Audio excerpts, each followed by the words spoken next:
Hello, sir. Hey, nice to meet you. Nice to meet you too. Listen, it is so first of all, I'm Nye McGee with EUR Web. Thank you for giving me your time to speak about this incredible documentary, The Alabama Solution.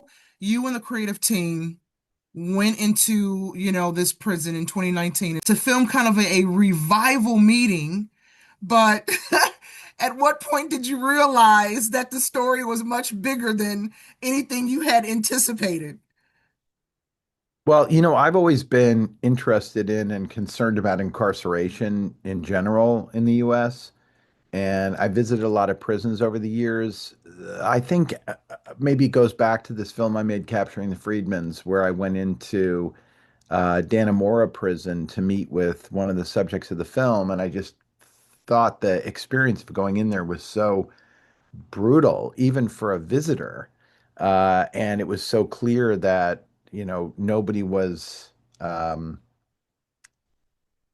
really going to allow you to even bring in a piece of paper. They weren't going to allow you to have any kind of a humane conversation. And so after that, I just visited a lot of prisons over the years. And Alabama is notorious for having a bad prison system, but nobody really knows the details because the press is not allowed in. And as you saw in the film, there have been a couple of Supreme Court decisions that have given wardens pretty wide latitude in terms of letting people in or arguing that for some reasons of safety and security, journalists are not supposed to see what's going on inside the prison, even though over the last 20 years, the number of times that journalists have been harmed going to report on a prison is zero. So who is all that secrecy really keeping safe?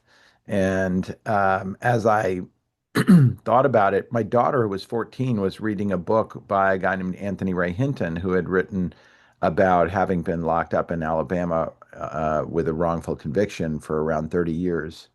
And he was such a compelling writer. She said to me, I know you're interested in this kind of thing, and maybe we should read it together. So we read the book together, and then we just spontaneously decided to take a road trip to Montgomery. And there is where we met Chaplain Browder, who is the one who does these revival meetings inside the prisons.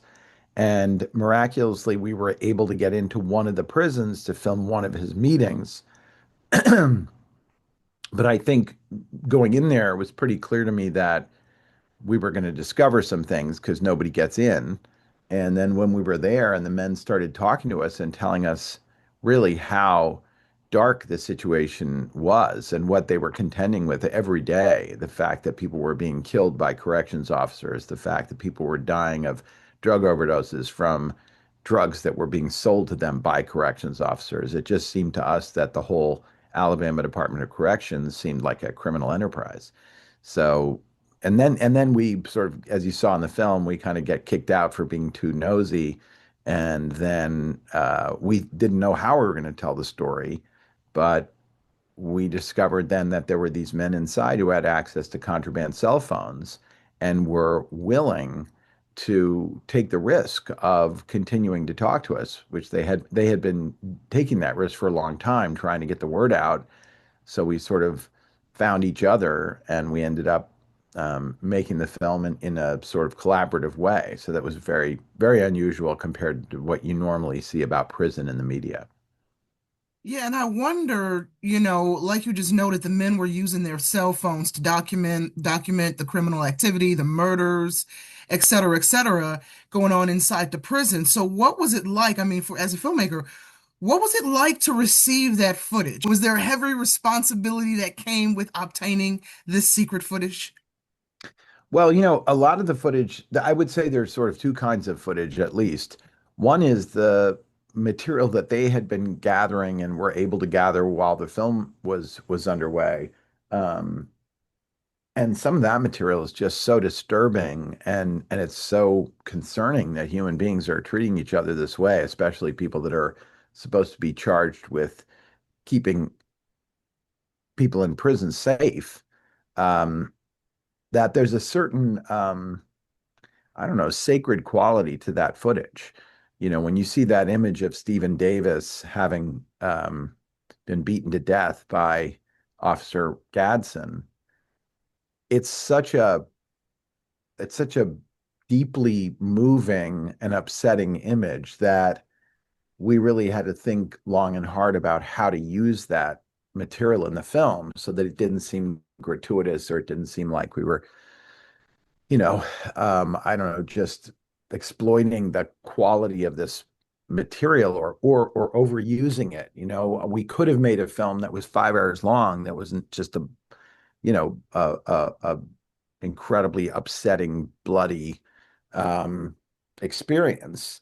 But the second kind of footage that's there is footage that's either interviews with these extraordinary men who really are heroic. I mean, they're in the worst possible situation, and yet they're taking further risk in order to document what's happening. So, they're sort of like the most heroic citizen journalists I can think of because they know that they're putting themselves at risk. When we first got in touch with Kinetic Justice with Robert Earl Council, he was just emerging from having spent 5 years in solitary at Limestone.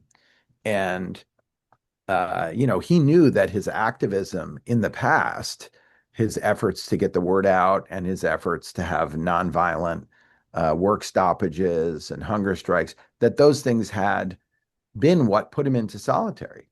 And yet, here are filmmakers he's talking to, and we say, look, we're really going to do a deep dive into this if you want to do it. And he says, absolutely, I'm ready. So he was coming out of solitary for exactly this kind of activism. And his first instinct was to do something that could potentially put him back into solitary. And it's not because he's not a smart guy, because he's about as smart as they come. So it was really a incredible set of decisions. So to us, it's not just all depressing. The footage, there's a lot of incredibly inspiring leadership that you're seeing. There are people that are making intellectual decisions and philosophical decisions about their lives in a way that, free world people, that's like a luxury. If you find a free world person that thinks as deeply about their circumstance, um, you're very fortunate. And to have men who are under constant threat in these horrifically dangerous institutions also have the fortitude to be able to think on behalf of others, to be able to think about how to try to change the system, to be able to be philosophical about why nonviolence has been effective in certain civil rights contexts in the past. So it wasn't just upsetting, it was also very inspiring. Absolutely. And of course, you watch this documentary and you can't help but to think that there's this overwhelming sense that the story isn't over, right? That, the justice is still unfinished. So I know you spent several years documenting these inmates. Was was it intentional to end it the way it ends? I guess I'm wondering, was there enough footage left over to carry on the story? Because some of us, we want to know what happens next. Where are some of these inmates now? What has been their reaction to the documentary or any retaliation towards some of the participants since the film has come out? Um, well, the obviously there's always a concern about the men in the film. We have always been concerned about them. We document in the film how they've been retaliated against in the past. And, retaliation is not a new thing for them. It's sort of the norm because they're willing to um, express things that a lot of people are not expressing. They're willing to be a conduit for material, for example, in a way like, um, they're sort of like the WikiLeaks of the Alabama prison system. They're a conduit for showing things that the administration does not want you to see. Um, so they haven't been directly retaliated against as a result of their participation in the film. In fact, I think the film has created a kind of a layer of awareness, a layer of protection for them because I think Alabama was surprised by how much notoriety the film has had. Um, I wasn't really surprised because we were discovering that there's a U.S. state that's using taxpayer dollars to fund death camps. I mean, it's a shocking story, but I think Alabama, they're so used to it that they couldn't imagine why anybody would be interested in this. And now that the film is being shown in hundreds of countries and languages and millions of people have seen it, I think they're a little blindsided by that and surprised. So they've not retaliated. I think they've not wanted to call more attention to the film and the men in it. But then, after the film had premiered at Sundance now 2 Januaries ago. So they had, a year to react to it. And they didn't do anything during that year about retaliation, but um, the supporters of the men announced a work strike that was planned for the beginning of February. And when that happened, all three men were taken to solitary confinement. So again, you remember in the film, there's $450 million of free, unpaid prison labor that's extracted from the men who are in the system. And clearly, they do not want anything to interfere with that cash flow.